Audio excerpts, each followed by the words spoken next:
안녕하세요. 사랑의 침례교회 성도님들, 코로나 바이러스 때문에 참으로 힘들고 어려운 시간을 저희들 모두가 보내고 있습니다. 그래서 교회도 예상치 못하게 주일 예배를 드릴 수 없는 그런 정부의 방침에 협조해서 3월 31일까지 모든 모임을 금하고 이렇게 뜻하지 않게 또 유튜브로 예배를 녹화해서 보내드리게 되었습니다. 부족한 것이 많겠지만 그래도 또 이렇게 어려운 상황에서 최선의 방법으로 알고 이해하시면서 우리 하나님의 말씀을 함께 나누시면 감사하겠습니다. 우리는 지난 2주에 걸쳐서 복음의 역할에 대해서 말씀을 나눴습니다. 하나님의 능력과 하나님의 의가 무엇인지 함께 살펴봤고, 오늘은 그 복음의 역할 세 번째로서 믿음과 복음의 관계가 어떻게 되는지에 대해서 함께 나누도록 하겠습니다. 오늘 본문 말씀 16절에서 17절 말씀을 보면, 내가 복음을 부끄러워하지 아니하노니 이 복음은 모든 믿는 자에게 구원을 주시는 하나님의 능력이 됨이라. 첫째는 유대인에게요 또한 헬라인에게로다. 복음에는 하나님의 의가 나타나서 믿음으로 믿음에 이르게 하나니, 기록된 바 오직 의인은 믿음으로 말미암아 살리람과 같으니라. 이렇게 본문은 이야기를 합니다. 복음이 구원을 주는 하나님의 능력이 되는 까닭은 하나님의 의가 복음에 나타나 있기 때문입니다. 하나님의 의가 복음에 없다면 복음은 절대로 우리에게 구원을 주는 하나님의 능력이 될 수 없는 것입니다. 의인은 사람으로서 지켜야 할 바른 도리, 왕과 신하 사이에 지켜야 할 바른 도리라고 국어사전은 정의를 합니다. 의인은 사람이 지켜야 할 바른 도리요, 그것은 관계 속에서 이루어집니다. 하나님과 인간의 관계도 마찬가지입니다. 하나님은 하나님으로서 할 도리를 다할 때 의로운 하나님이 되시고, 인간은 인간으로서 할 도리를 다할 때 의로운 인간이 됩니다. 반면에 하나님이 하나님으로서 할 도리를 다하지 못할 때 불의한 하나님이 되시는 것이고, 인간도 인간으로서 지켜야 할 바른 도리를 다하지 못할 때 불의한 인간이 될 수밖에 없는 것입니다. 하나님은 하나님과 인간의 관계 속에서 하나님은 자신이 약속한 말씀을 지킴으로 의로운 하나님이 되실 수 있는 것이고, 인간은 하나님이 말씀하신 규례를 지켜 행함으로 의로운 인간이 될 수 있는 것입니다. 신명기 6장 24절로 25절 말씀을 보면, 여호와께서 이 모든 규례를 지키라 명하셨으니 이는 우리로 우리 하나님 여호와를 경외하여 항상 복을 누리게 하시기 위하심이며, 또 여호와께서 우리로 오늘날과 같이 생활하게 하려 하십니다. 우리가 그 명하신 대로 이 모든 명령을 우리 하나님 여호와 앞에서 삼가 지키면 그것이 곧 의의 의로움이니라 할지니라. 이렇게 신명기는 우리에게 알려줍니다. 하나님이 명하신 대로 우리가 그 모든 명령을 지켜 행할 때 그것이 우리의 의로움이 된다라고 성경은 이야기를 합니다. 하지만 이 세상 그 누구도 하나님의 말씀을 온전히 지킬 수 있는 자가 세상에는 단 한 사람도 없습니다. 시편 53편 말씀에도 보면, 각기 물러가 함께 더러운 자가 되었고 선을 행하는 자가 없나니 하나도 없다라고 기록하고 있습니다. 아담의 타락 이후에 하나님이 보실 때 이 세상의 모든 사람은 하나님의 명령과 법을 다 행하지 못하는 불의한 인간들이요, 죄악에 빠진 그런 상태의 인간들입니다.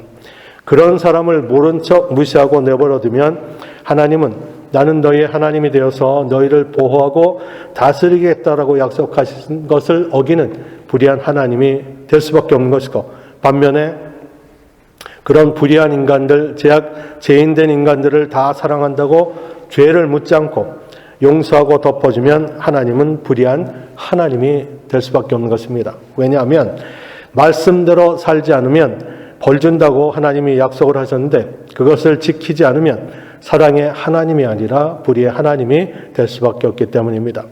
레위기 5장 17절 말씀에도 보면, 만일 누구든지 여호와의 금령 중 하나를 부지 중에 범하여도 허물이라 벌을 당할 것이니, 이렇게 약속하고 있는 것입니다. 우리가 모르고 부지불식간에 지은 것도 하나님은 허물이고 그것에 대한 벌을 약속하셨는데, 이렇게 뻔하게 죄를 지은 사람을 다 용서하고 덮어주고 하는 것이 절대로 의로운 하나님이 되실 수 없는 그런 모습인 것입니다. 그래서 이 세상의 모든 근본 문제는 죄의 문제인 것입니다. 사람들이 하나님의 뜻을 거슬러 범죄함으로 허물과 죄로 죽어 있는 것. 그러므로 죄 문제의 해결이 없이는 그 어떤 것도 인간에게 진정한 복이 될 수 없습니다. 인간의 참된 복이란 죄 사함을 받고 의롭다 하심을 얻는 것입니다. 문제는 사람이 어떻게 죄 사함을 받고 의롭다 하심을 얻을 수 있는가 하는 것입니다. 인간이 아무리 노력을 해도 스스로 의로워질 수 없는 것입니다. 그것은 마치 그 북한에서 남한으로 간첩이 넘어와서 남한 땅에서 고아원도 짓고 양론도 짓고 홈리스 쉘터도 짓고 병원도 짓고 수없이 많은 사람들을 도와준다고 그 착하고 의로운 일을 해도 그 사람이 간첩이다라는 것이 밝혀지면 그동안에 했던 그의 모든 선하고 의로운 행위는 다 일순간에 사라지게 되고 오직 그에게는 간첩이라는 죄명이 쓰여져서 사형에 처할 수밖에 없는 운명이 되는 것입니다. 그가 그런 모든 죄에서 용서받을 수 있는 길은 오직 자수해서 광명을 찾는 것밖에 없는 것이지 그가 베풀었던 선한 일, 의로운 일로 그의 간첩의 그런 신분 자체를 해결할 수는 없는 것입니다. 마찬가지로 죄와 허물로 죽은 인간들이 아무리 착하고 의롭고 선하게 살아간다 해도 그 죄인된 신분을 해결할 수는 없는 것입니다. 그래서 회개하고 죄사함을 받고 성령의 선물로 받지 않는 한 인간은 절대로 노력해서 의로워질 수 없는 것입니다. 스스로 의로워질 수 없다라면 그 인간에게 기다리는 것은 죽음밖에 없다라고 성경은 기록하고 있습니다. 그래서 회개하고 새로운 존재로 거듭 태어나지 않는 한 인간은 자신의 힘과 노력으로 의로워질 수 없습니다. 인간은 그 누구도 자신의 힘과 능력으로 이 세상에 태어나지 못합니다. 마찬가지로 타락하여 영적으로 죽은 상태인 인간은 그 누구도 스스로 다시 거듭나는 인생을 살아갈 수 없습니다. 인간은 스스로 죄에서 벗어날 수 없습니다. 인간 스스로 하영검이 쳐져 있고 천사가 가로막고 있는 에덴 동산으로 다시 돌아갈 수 없습니다. 어항에서 떨어진 물고기가 스스로 점프해서 어항으로 되돌아갈 수 없는 것과 같습니다. 인간은 스스로 절대로 불의에서 벗어나 의로운 존재가 될 수 없습니다. 하나님은 인간이 타락했을 때 여자의 후손을 통해서 구원을 약속하셨습니다. 창세기 3장 15절 말씀에 보면 내가 너로 여자와 원수가 되게 하고 너희 후손도 여자의 후손과 원수가 되게 하리니 여자의 후손은 내 머리를 상하게 할 것이요 너는 그의 발꿈치를 상하게 할 것이니라 하시고 이렇게 기록합니다. 하나님은 자기의 하나밖에 없는 아들을 이 세상에 보내서 저로 죄에 대해 단번에 죽게 하고 부활하심으로 하나님의 모든 약속을 이루셨습니다. 하나님이 자기 백성을 사랑하신다라는 약속, 그리고 죄범한 영혼은 반드시 벌하신다는 약속을 그 아들 예수 그리스도의 죽음을 통해서 그리고 부활하심을 통해서 하나님은 이루셨습니다. 하나님이 자신이 한 약속을 지키는 하나님의 도리를 본인이 직접 다 하셨기 때문에 복음에는 하나님의 의가 나타나 있는 것입니다. 이 하나님의 의에는 그 인간의 어떤 행위도 포함되지 않습니다. 하나님이 직접 모든 것을 다 스스로 하셨기 때문에 하나님의 의로움이라 이야기를 하는 것입니다. 하나님이 불의한 인간을 사하고 구원 얻도록 하나님이 만드신 새롭고 산 길인 예수 그리스도 안에 하나님의 의가 드러나 있습니다. 그것이 복음인 것입니다. 로마서 10장 말씀에 보면 그리스도는 모든 믿는 자에게 의를 이루기 위해서 율법의 마침이 되셨다라고 기록하고 있고 고린도 전서에도 보면 너희는 하나님께로부터 나서 그리스도 예수 안에 있고 예수는 하나님께로서 나와서 우리에게 지혜와 의로움과 거룩함과 구속함이 되셨다라고 이야기합니다. 예수 그리스도 안에서 우리의 의로움이 있다라는 것입니다. 그래서 회개하고 죄사함을 받아서 성령을 선물로 받은 구원의 약속이 하나님이 주신 것이고 회개하지 않는 심령 속에 성령을 선물로 줄 수 없는 것이 의로운 하나님의 모습이 되는 것입니다. 이제 하나님께서는 이렇게 좋은 복된 소식, 복음을 모든 사람에게 전해주시기를 원합니다. 예수 믿는 모든 사람들에게 이 의를, 하나님의 의를 주시기를 원하십니다. 하나님의 의는 오직 믿음으로 믿음에 이르는 자들에게 주어진다라고 오늘 본문은 이야기를 합니다. 그래서 믿음이라는 것이 신앙생활에 있어서 정말로 중요한 것입니다. 교회를 출석하면 가장 먼저 듣고 가장 많이 듣는 단어 중에 하나가 믿음입니다. 하지만 믿음이 무엇인지 정확히 아는 사람도 사실은 드뭅니다. 그저 믿습니다 하면 그것이 믿음이라고 생각을 합니다. 우리는 믿음이 무엇인지 바르게 알아야만 합니다. 믿음은 신념과는 전혀 다른 것입니다. 신념은 나는 할 수 있다 라고 외치지만 믿음은 하나님은 하실 수 있다 이렇게 이야기를 합니다. 신념은 사람이 목표를 세우고 이루기 위해서 열심히 가는 것인 반면에 믿음은 아브라함처럼 스스로 갈 바를 알지 못하고 가는 것입니다. 신념의 주체는 인간입니다. 하지만 믿음의 주체는 예수 그리스도입니다. 히브리서 12장 2절 말씀에도 보면 믿음의 주여 또 온전케 하시는 이인 예수를 바라보자 이렇게 기록하고 있습니다. 믿음의 주, 믿음의 주체가 예수 그리스도인 것입니다. 그러니까 예수 그리스도 없이는 참된 믿음이란 존재할 수 없는 것이고 오직 신념만이 남게 되는 것입니다. 믿음은 그리스도가 주인이 된 것입니다. 반면에 신념은 그리스도를 축복의 도구로 삼는 것입니다. 한평생 교회 다니며 믿음으로 사는 성도들이 있지만 믿음과 신념 사이에서 왔다 갔다 하며 사는 사람들도 많습니다. 믿음은 오직 예수밖에 없다고 고백하지만 신념은 예수 외에 물질, 권세, 성공과 같은 것들을 갈망하며 살아갑니다. 교회 생활을 하면서 많은 사람들이 큰 믿음, 위대한 믿음을 원합니다. 하지만 중요한 것은 위대한 믿음이 아니라 위대하신 하나님을 믿는 믿음인 것입니다. 믿음은 예수를 통해서 세상을 다른 눈으로 보는 것입니다. 이전에 둘도 없이 소중하고 귀했던 것들이 믿음이 오면 배설물처럼 보여지게 됩니다. 믿음은 지식이 아닙니다. 믿음은 병이 들었을 때 나을 줄 믿습니다 라고 외치는 것이 아닙니다. 그것은 신념이지 믿음이 아닌 것입니다. 믿음은 하나님에 대한 전적인 신뢰입니다. 아무리 상황이 힘들고 되는 일이 없어도 흔들리지 않고 하나님을 신뢰하는 것, 이게 믿음인 것입니다. 사도 바울이 자기 아픈 것을 낫게 해달라고 구했을 때 내 은혜가 내게 족하다라는 말을 듣고 자기 아픈 것들을 위해서 더 이상 간구하지 않는 것, 그게 믿음인 것입니다.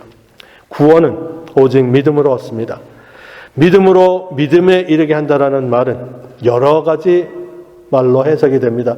예수의 믿음에서 사람의 믿음으로 여러 가지로 해석하지만 그저 처음부터 끝까지 오직 믿음으로라고 보는 것이 무난한 해석입니다. 구원은 오직 처음부터 끝까지 예수를 믿는 믿음입니다. 그래서 의인은 오직 믿음으로 말미암아 살게 되는 것입니다. 그래서 믿음은 늘 말씀과 상호작용을 합니다. 믿음은 말씀과 상관하기 때문에 성령 하나님과 직접 관련되어 있습니다. 로마서 10장 17절 말씀에도 보면 그러므로 믿음은 들음에서 나며 들음은 그리스도의 말씀으로 말미암았느니라 이야기를 합니다. 요한복음 15장 26절 말씀에도 보면 내가 아버지께로서 너에게 보낼 보혜사 곧 아버지께로서 나오시는 진리의 성령이 오실 때 그가 나를 증거하실 것이라고 이야기를 합니다. 진리의 성령이 오시면 예수님을 증거하시고 하나님의 말씀을 증거하게 하십니다. 그래서 결국 성령 없이는 하나님의 말씀을 온전히 깨달을 수 없다라는 말입니다. 그래서 성령 하나님은 매일매일마다 우리에게 믿음을 주십니다. 이 믿음을 통해서 우리는 날마다 새로워지는 것이죠. 그래서 하나님의 말씀은 살았고 운동력이 있어서 우리를 늘 말씀 안에서 새롭게 만들어 가실 수 있는 것입니다. 믿음의 삶을 살기 위해서는 반드시 말씀이 앞서야만 합니다. 말씀 없는 믿음은 이 세상에 없습니다. 그건 신념밖에 될 수 없는 것입니다. 말씀 없는 곳에는 자기 확신만 있는 신념만 있을 뿐입니다. 노아가 구약시대 때 노아가 방주를 만들 때 하나님이 먼저 방주를 만들라고 하셨고 하늘에서 비 한 방울 떨어져 본 적 없는 상황에서 노아는 그 말을 듣고 방주를 만들기 시작했습니다. 주변의 모든 사람은 미쳤다라고 이야기를 했지만 그는 방주를 만들라는 하나님의 약속의 말씀을 듣고 묵묵히 사람들의 조롱을 받아가면서 방주를 지었습니다. 그것이 믿음인 것입니다. 신약시대 때 보면 예수님과 헤어진 제자들이 배를 타고 갈릴리 바다를 건너가는 장면이 있습니다. 배 타고 가는 동안 폭풍을 만나서 고난을 당할 때 예수님이 물 위를 걸어서 제자들에게 오시게 됩니다. 그 모습을 본 제자들이 유령이라 하면서 무서워서 소리를 지를 때 예수님이 내니 두려워 말고 안심하라 이렇게 말씀합니다. 그 말씀을 듣고 베드로가 의심적어서 주라면 내게 명하여 물 위로 걸어오라 이렇게 말씀하셔서라고 이야기를 합니다. 그때 예수님이 말씀하십니다. 오라! 이 약속의 말씀을 듣고 베드로가 배에서 내려서 물 위로 걸어 예수께로 가되라고 성경을 기록합니다. 예수님이 나다라고 이야기했을 때 베드로가 믿습니다 하고서 배에서 뛰어내리지 않았습니다. 오라 하는 예수님의 말씀을 듣고 그는 배에서 내려서 물 위를 걸었습니다. 믿음의 삶을 살려면 반드시 말씀이 앞서야만 하는 것입니다. 왜냐하면 믿음이라는 것은 하나님의 약속, 하나님의 말씀을 철저하게 신뢰하는 것이기 때문입니다. 그러므로 말씀이 앞서지 않는 믿음이란 자기 자신을 믿는 신념에 불과할 뿐인 것입니다. 믿음이 말씀에서 나오고 그 믿음을 가지고 살 때 복음이 우리의 삶에서 실현되는 것입니다.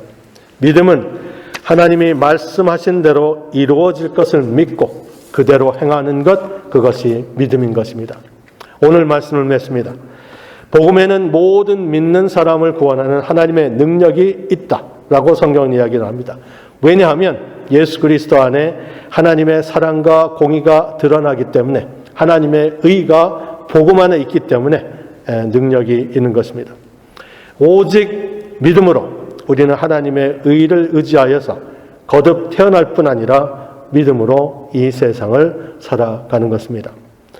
마태복음 8장 7절로 10절 말씀에 보면 백부장의 이야기가 기록되어 있습니다.